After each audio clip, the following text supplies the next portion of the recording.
My name was Derek. Was. Past tense. Before everything changed. I was 17, a senior in high school, living in suburban Philadelphia with my single mother, Linda. My dad had left when I was 5, and Mom never really recovered. She threw herself into work, managing a small boutique clothing store, and into me. Or rather, into trying to shape me into something I wasn't. See, Mom had always wanted a daughter. She'd admit it freely, usually after her second glass of wine.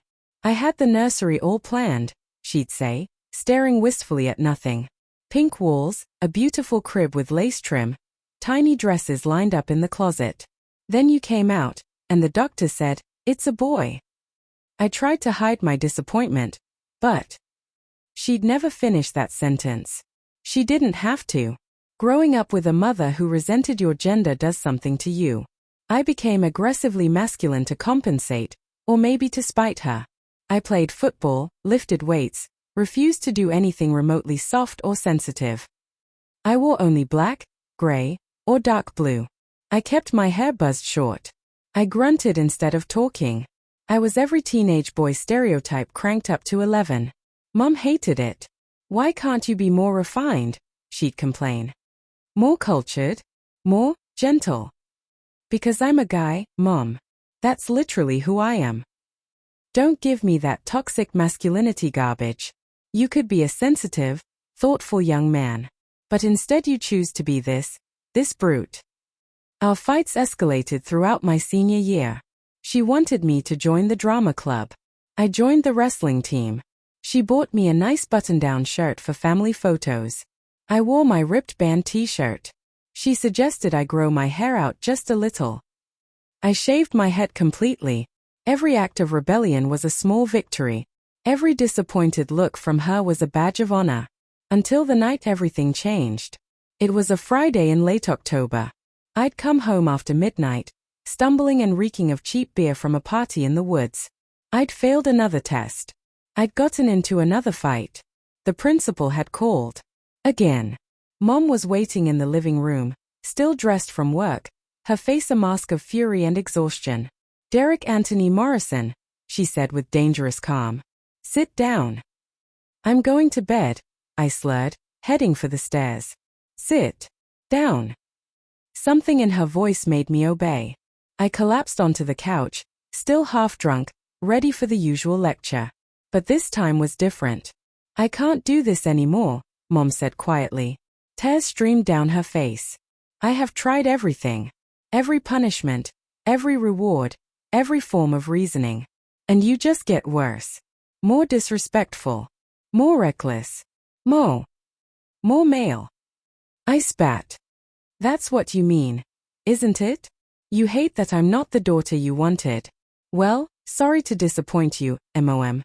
But I didn't choose to be born with a dick." Her face went pale. Then red. Then something I'd never seen before, cold. "You're right," she said softly. "You didn't choose. But you've thrown it in my face every day for 17 years. You've rejected every soft emotion, every gentle impulse, every chance to be a good person because you're so obsessed with being a real man." "At least I'm real," I shouted. "At least I'm not living in some fantasy world where your son is actually your daughter." The words hung in the air like poison. Mom stood up slowly. She walked to the mantel and picked up something. A small, ornate box I'd never noticed before. It looked ancient, carved from dark wood with strange symbols etched into its surface. "My grandmother gave this to me," Mom said, her voice eerily calm now. "She was from the old country. Romania. She believed in things. Dark things. Things I always dismissed as superstition." "What are you talking about?" My drunk brain struggled to follow. She told me this box contained a family curse. One use, passed down through generations. She said to use it only in the most desperate circumstances, when words had failed and nothing else could reach someone's heart. She opened the box. Inside was a small, dried flower, black as coal. She said if I spoke my deepest wish while burning this flower, the curse would make it reality. But the cost would be high. Once spoken, it could never be undone. I laughed. Actually laughed. "You're insane. You think some dead flower's going to. I wish, Mom interrupted, her voice rising, that you could understand what it means to be gentle, to be soft, to be the daughter I always needed. She dropped the flower into a candle flame. It didn't burn normally. It flashed bright purple, released a thick, sweet smoke, and vanished instantly. The room went silent. Then I felt it. A tingling sensation started at my scalp and rushed down my entire body like an electric current. My skin felt too tight. My bones ached. My vision blurred. What did you do? I gasped, trying to stand. My legs buckled. Oh God, Mom whispered, dropping the box. Oh God, it's actually. I didn't hear the rest. The world went black, and I collapsed. Part 2. Waking up wrong. I woke up in my bed, sunlight streaming through the window. My head throbbed. My mouth was dry. Every muscle in my body ached like I'd run a marathon. Hangover, I groaned, keeping my eyes closed. Worst one yet. But as consciousness fully returned, I realized things felt wrong. My chest felt heavy. My hair was in my face, but I'd shaved my head just 2 days ago. My pajamas felt tight in weird places and loose in others. I opened my eyes and looked down. And screamed. My chest. There were breasts.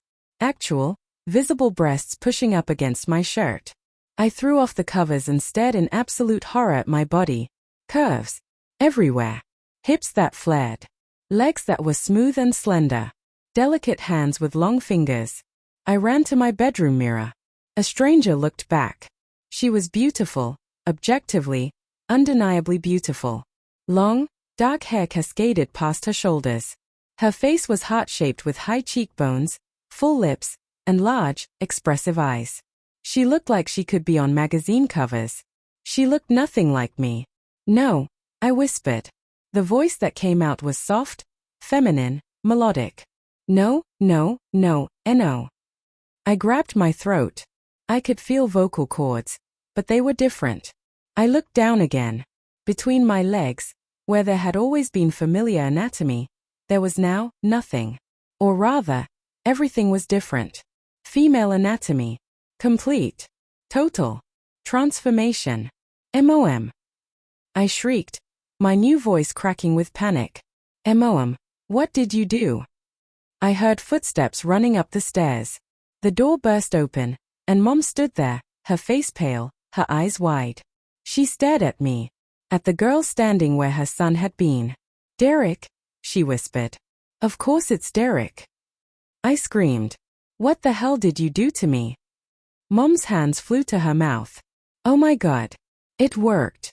It actually worked. I hoped it was just superstition, that nothing would happen, that I was just angry and drunk and change me back. I don't know if I can. Tears streamed down her face. The curse, Grandma said it was permanent. She said. I don't care what she said. Fix this.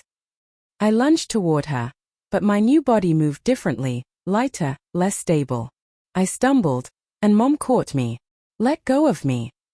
I shoved her away. This is insane. This is insane. You can't just, magic isn't real. This isn't possible. But even as I said it, I was looking at my delicate, feminine hands, feeling the weight on my chest, hearing my new voice. Mom sank to the floor, sobbing. I'm sorry. I'm so sorry. I was angry. I was desperate. I never thought it would actually. Sorry doesn't fix this. I was hyperventilating now. How do I go to school? How do I explain this? What am I supposed to tell people? I don't know, Mom whispered. I don't know. We sat in my room for hours as reality slowly, painfully settled in. The curse was real. Magic was real. And I was no longer male.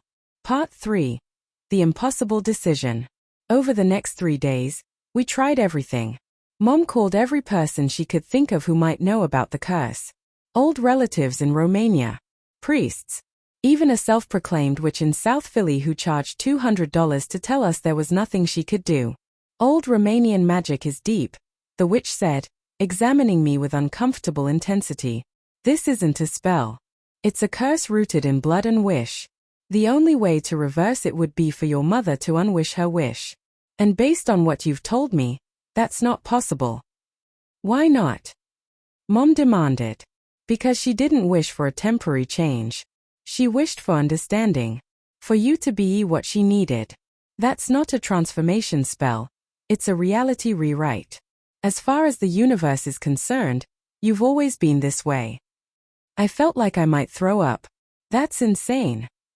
The witch shrugged. Magic doesn't care about your comfort. We left her apartment in stunned silence. Back home, Mom made tea with shaking hands. We sat at the kitchen table, the weight of impossible reality crushing us both. We have to figure out what to do, Mom finally said. School starts back on Monday. You've been sick for 3 days. We can't hide this forever. What are my options? I asked bitterly. My voice sounded strange. I still wasn't used to it. Mom took a shaky breath. Option 1. We tell everyone the truth. That you were cursed by magic and transformed overnight. Nobody would believe that. They'd think I'm trans or had some kind of psychotic break. Option 2. We move away. Start over somewhere new where nobody knows us. You become someone new. Run away? Leave my entire life behind. Or option 3. Mom's voice broke. You stay here. You adapt. You become her. Become Danielle. Danielle. The name I would have given you if you'd been born a girl. It's close to Derek. People might not even notice the difference if they're not paying attention. I stared at her. You want me to just pretend I've always been a girl? Mom, people know me. My friends, my teammates, my teachers. I know. She was crying again. I know it's impossible. But what choice do we have? We can't prove magic is real. We can't explain this rationally. And you? She gestured at my buddy. You can't hide this. She was right. I was undeniably, obviously female now. No amount of baggy clothing or denial would hide that. I can't do this, I whispered. I can't be a girl. I don't know how. I don't want to. Mom reached across the table and took my hand. Her touch was gentle, desperate. I know. And I'm sorry. I'm so sorry. But Derek, Danielle, whoever you are now, we have to survive this. And survival means adapting. That night, I stood in front of my mirror for hours, staring at the stranger wearing my consciousness. I, was wearing one of my old t-shirts and gym shorts. They fit all wrong now, baggy in some places, tight in others. The shirt couldn't hide my chest. The shorts emphasized hips I shouldn't have. I looked ridiculous. Or rather, I looked like a girl trying to dress like a guy. Which, I suppose, I was. Derek, I whispered to my reflection, testing the name. The girl in the mirror mouthed it back, but it looked wrong. The name didn't fit the face. Danielle, I tried instead. Better. Still wrong, but better. I spent that entire weekend in agony, trying to accept what had happened. Mom gave me space but left a pile of women's clothing outside my door, basic stuff from her store. Jeans, t-shirts, a couple of simple dresses. Just in case you want to try them, her note said. No pressure.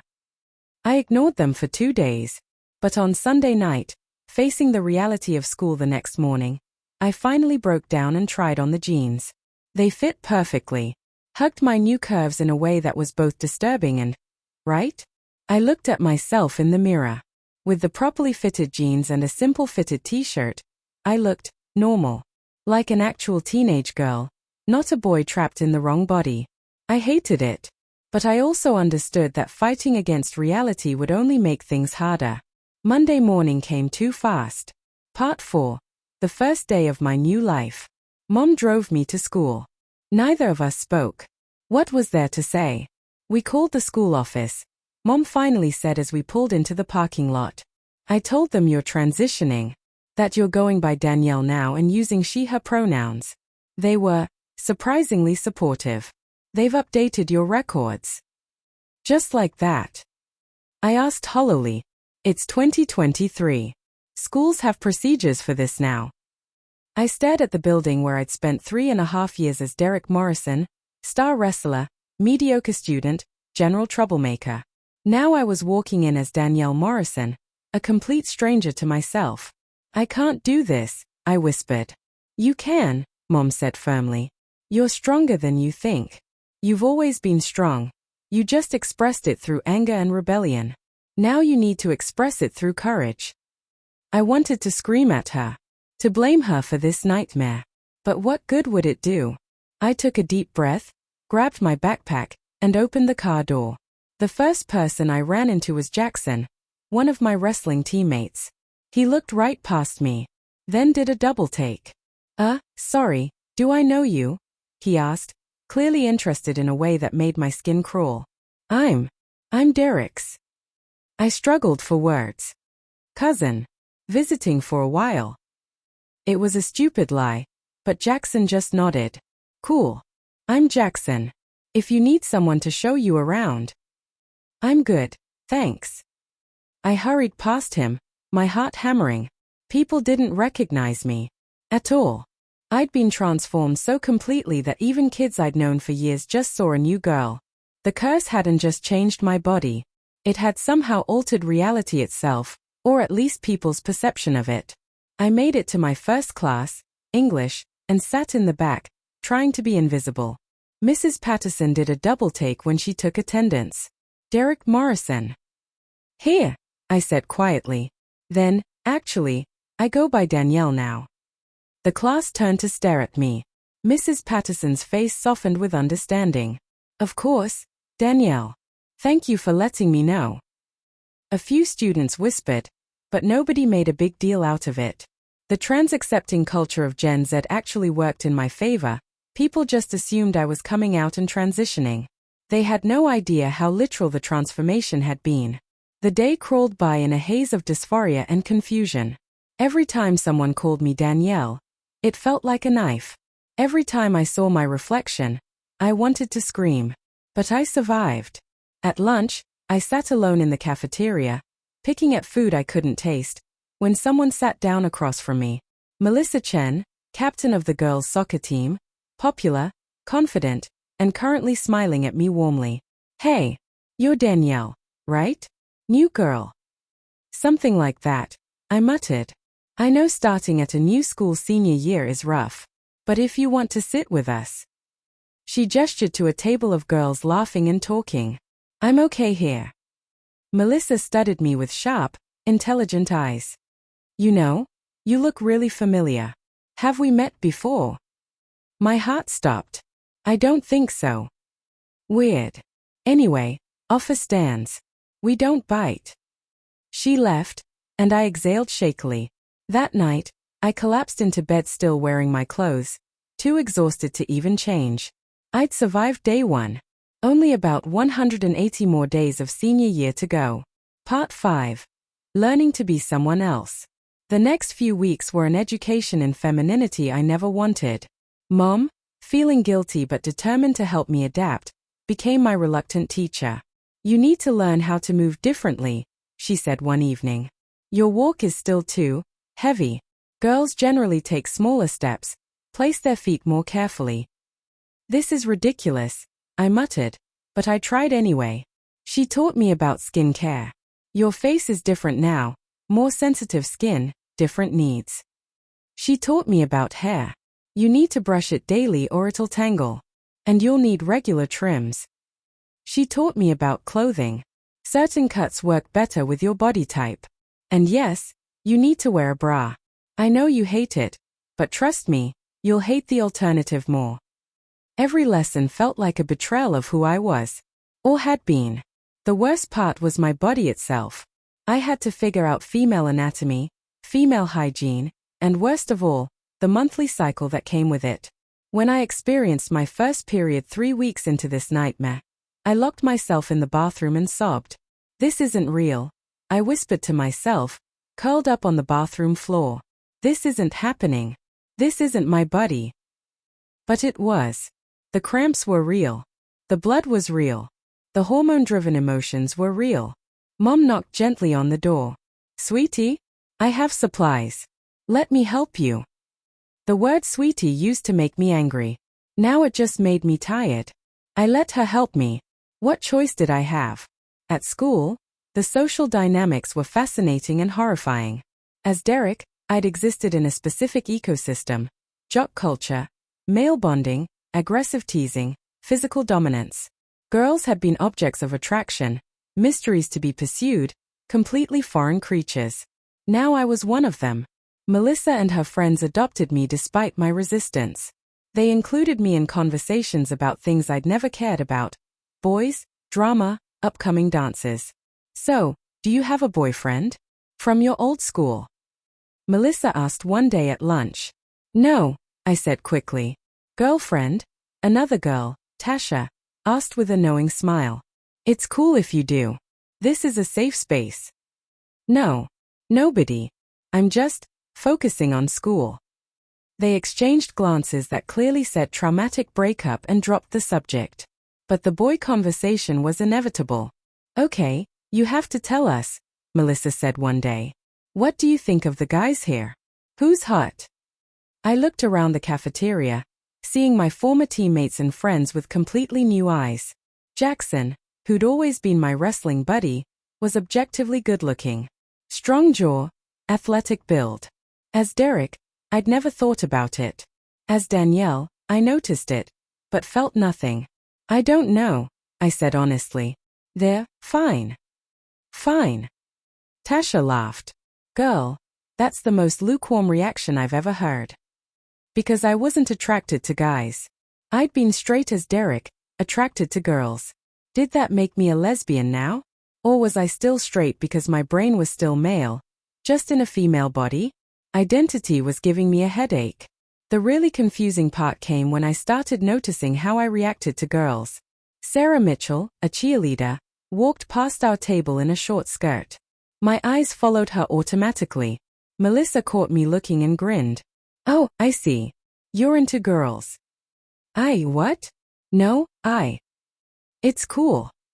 Melissa said. I told you, safe space. Be yourself. But what self? Derek, who'd been attracted to girls. Or Danielle, who apparently still was. Everything was complicated. Everything hurt. Part 6. The Unexpected Comfort. 2 months in, something strange started happening. I was getting ready for school one morning, going through the routine that had become automatic: skincare, makeup, light, natural, nothing dramatic, hairstyling, outfit selection. I looked at myself in the mirror and realized the reflection didn't shock me anymore. I saw Danielle. Just Danielle. Not the girl who used to be Derek. It should have terrified me. Instead, I felt relieved. At school that day, Melissa invited me to try out for the spring soccer team. You're athletic, she observed. I've seen you in gym class. You've got good coordination and speed. As Derek, I'd always dismissed soccer as not masculine enough. Wrestling was brutal, pure, aggressive. Soccer was for kids who couldn't handle real contact sports. But as Danielle, I found myself saying, yeah, okay, I'll try out. Tryouts were the following week. I made the team easily. Apparently, muscle memory from wrestling translated well to soccer footwork. You're really good, Melissa said after practice, genuine surprise in her voice. Have you played before? Different sport, I said vaguely. Similar skills. Being on the team meant spending even more time in female spaces: the locker room, team dinners, sleepovers. That first sleepover was terrifying. 6 girls, including me, at Melissa's house. Makeup, movies, junk food, gossip. Truth or dare time. Tasha announced around midnight. My stomach dropped. This could go badly. But the questions were mostly harmless. Who do you have a crush on? What's your most embarrassing moment? Have you ever skinny dipped? When it was my turn, I chose truth. Okay, Melissa said with a mischievous smile. What's your biggest secret? I froze. How could I possibly answer that honestly? I took a breath. I haven't always been who I am now. I used to try really hard to be someone else. Someone tougher, harder. And I was miserable. It was true, in a way. Just not the way they'd interpret it. Melissa's face softened. Were you dealing with gender stuff? Like, pretending to be someone you weren't? Yeah, I whispered. Exactly that. She reached over and squeezed my hand. I'm glad you found yourself. You seem happier now. The crazy thing was I? I did wrestling because I thought I had to prove something. I was aggressive because I thought masculinity meant anger. I rejected everything gentle because I equated it with weakness. But these past 2 months, living as Danielle, I'd laughed more, cried more, felt more. I wasn't happy about the curse. I still resented what Mom had done. But I was starting to realize that Derek had been performing just as much as Danielle was. Maybe more. Part 7. Identity Crisis. For months after the curse, I had a complete breakdown. It was late January. Mom and I were having dinner when she said, casually, you seem like you're adjusting well. I'm proud of you. Something inside me snapped. Adjusting. I stood up so fast my chair fell over. You think I'm adjusting? Mom, you cursed me. You took away everything I was. And now you're proud. I didn't ask for this. I didn't choose this. You made a decision when you were angry and drunk, and I'm the one living with the consequences. I know. Mom stood too, tears streaming. I know. And I hate myself for it. But what do you want me to do? I can't fix it. I want you to acknowledge that you destroyed my life. I do. Every day. But Derek. Don't call me that. I was crying now too. I'm not. I don't know who I am anymore. That was the truth. The horrible, confusing truth. I ran to my room and locked the door. I pulled out my phone and looked through old photos from before the curse. Derek stared back at me from the screen. Buzz cut, scowling, arms crossed, trying so hard to look tough. I barely recognized him. Had I ever been happy as him? Really happy? I'd been angry a lot. Defensive. Constantly proving myself. Fighting against Mom's expectations. But happy? I pulled up recent photos. Ones Melissa had posted from team events and hangouts. Danielle smiled back at me. Genuine smiles. Laughing. Relaxed. Connected. Who am I? I whispered to my reflection. My phone buzzed.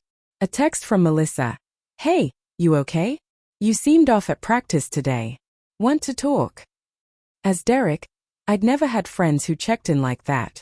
Guy friendships were built on not talking about feelings. I typed back, yeah, just family stuff. Thanks for checking. Her response was immediate, anytime. You're important to us. Red heart hash.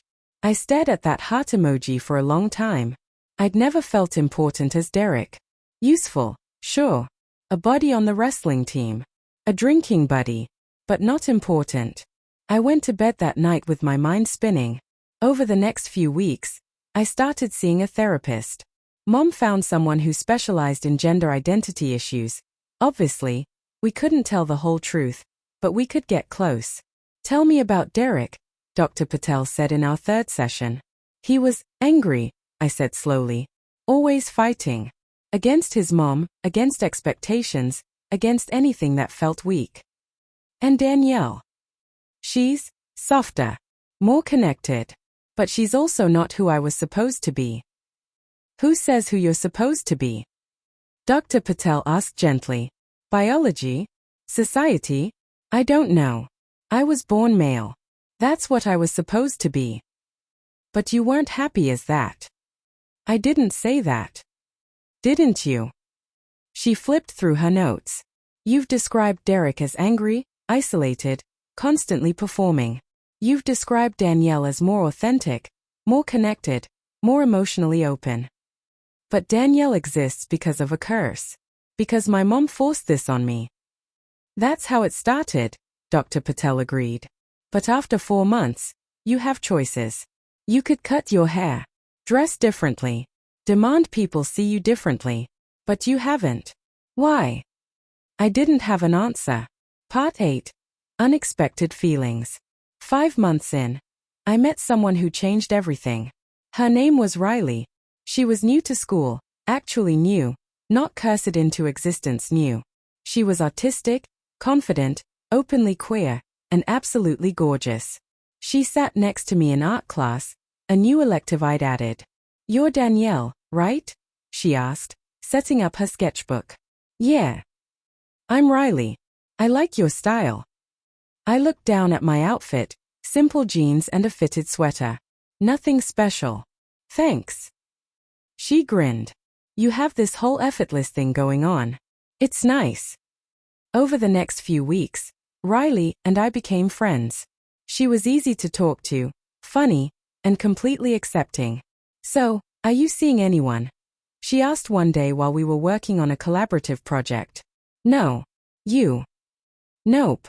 Perpetually single. My gaydar tends to be off, and I always end up crushing on straight girls." My heart skipped. "You're gaydar?" "Yeah, I'm a lesbian. Is that okay? Some people get weird about it." No, that's totally fine." She studied me with those sharp, artistic eyes. "What about you? Where do you fall on the spectrum?" I don't really know," I admitted. "I think I like girls, but I'm still figuring things out." Riley's face lit up. "Well, if you ever want to explore that, I know some good LGBTQ+ spaces. No pressure, just options." The way she looked at me made my stomach flutter. Oh no. I had a crush. I told Melissa about it at our next team hangout. "Riley from art? The hot alternative girl." Melissa grinned. "Girl, yes. You should go for it." I don't even know if she likes me like that. "Please. I've seen her look at you. She's interested." "But I don't know what I'm doing. I've never, as Danielle, I haven't dated anyone." Tasha jumped in. "None of us knew that. We thought you were just being private." "I'm just nervous." "Look," Melissa said seriously, "you've been through a lot.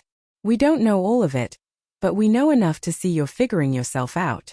Take your time, but don't let fear stop you from being happy." A week later, Riley asked me out. "There's an art exhibit downtown this Saturday," she said. "Want to go? As, like, a date?" My heart raced. "A date?" "Yeah, but if you're not interested, we can totally just go as friends." "No," I said too quickly. "I mean, yes. A date. I'd like that." Her smile was radiant. "Cool. It's a date." Part 9. The date that changed everything. Saturday came too fast and too slow at the same time. I spent 3 hours getting ready, trying on 6 different outfits before settling on a casual dress, something I never would have worn 6 months ago but now felt right. Mom watched me with an expression I couldn't read. "You look beautiful, sweetheart," she said softly. "Don't," I said, adjusting my hair in the mirror. "Don't what?" "Don't act like this is some victory for you. Like you got what you wanted." Mom was quiet for a moment. Then, "This isn't about what I wanted. It never was. I just want you to be happy." "Are you saying Derek couldn't have been happy?" "I'm saying Derek wasn't happy. And I don't know if Danielle is either. But maybe you're finding pieces of yourself you didn't know existed." I didn't respond. I grabbed my purse and left. Riley picked me up in her beat-up Honda, her smile wide and genuine. "You look amazing," she said. "Thanks. So do you." She was wearing ripped jeans, a band t-shirt, and a leather jacket. Effortlessly cool. The art exhibit was downtown in a small gallery. It featured local LGBTQ+ artists, and the work was stunning, vibrant, honest, raw. We walked slowly through the space, Riley explaining techniques and themes, me just soaking it all in. This one, Riley stopped in front of a painting. It showed a figure, ambiguous, neither clearly male nor female, standing in front of a mirror. The reflection showed multiple versions of the same person, all slightly different. "It's about identity," Riley said softly. "About how we're not just one thing. We're all the versions of ourselves that have ever existed." I stared at the painting and felt tears building. "Hey, Riley touched my arm gently. You okay? Yeah, that painting really resonates. Want to talk about it? We found a quiet cafe nearby and sat with hot chocolates. I told her a version of the truth. Not the curse, but the feeling. I spent a long time trying to be someone I thought I was supposed to be. I said slowly. Tough, aggressive, unemotional. And I was miserable. But I didn't know how to be anything else. And now I'm someone different. And it's confusing because I didn't choose this. It was forced on me, in a way. But the longer I live like this, the more I realize maybe the old me was forced too. Riley reached across the table and took my hand. Identity is complicated, she said. I came out when I was 14, and my parents tried to convince me it was a phase. They wanted me to be their straight daughter. I tried for a while, even dated a guy. But I was performing. When I finally accepted who I really was, it felt like coming home. How did you know? That you were really gay, not just confused. Because being with a girl felt right. Not just physically, but emotionally. Like I could finally be my whole self. Our eyes met, and something passed between us. Can I kiss you? Riley asked softly. My heart hammered. I'd kissed girls before, as Derek. But this was different. I was different. Yes, I whispered. She leaned across the table and kissed me gently, and something inside me clicked into place. This was right. Being here, as Danielle, with Riley, feeling soft and open and vulnerable. This was real. When we pulled apart, I was crying. Too much? Riley asked, concerned. No, not enough. I laughed through my tears. I think I've been pretending my whole life. And this is the first time I felt real. Riley smiled and wiped away my tears. Then be real with me.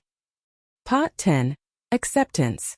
The rest of senior year passed in a blur of soccer games, art projects, and stolen moments with Riley.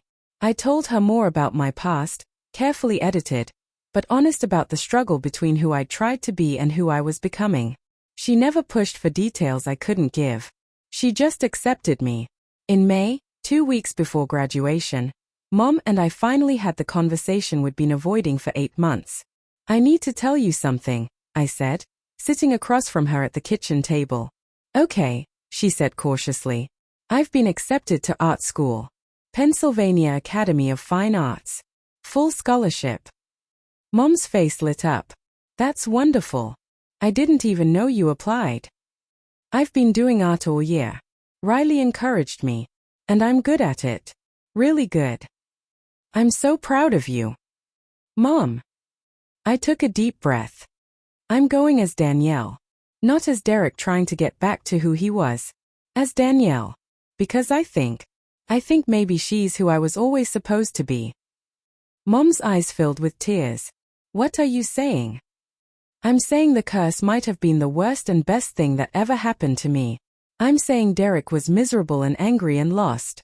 And Danielle has friends, and art, and Riley, and happiness. But the curse took away your choice, Mom whispered. It did. And I resented you for that. Part of me still does. But I'm making a choice now. I'm choosing to be her. To be me. Mom stood up and pulled me into a tight hug. I'm sorry, she sobbed into my hair. I'm so sorry for what I did. But I'm grateful you found yourself, even if the journey was forced. I hugged her back, finally, truly forgiving. Graduation came. I wore a dress under my gown. I walked across the stage as Danielle Morrison. My friends cheered. Riley was in the audience, holding a sign that said "That's my girlfriend." After the ceremony, as we took photos, I caught sight of myself in a reflective window. A young woman looked back. Happy, confident, real. She wasn't the daughter Mom had cursed me into becoming. She was the person I'd discovered I could be.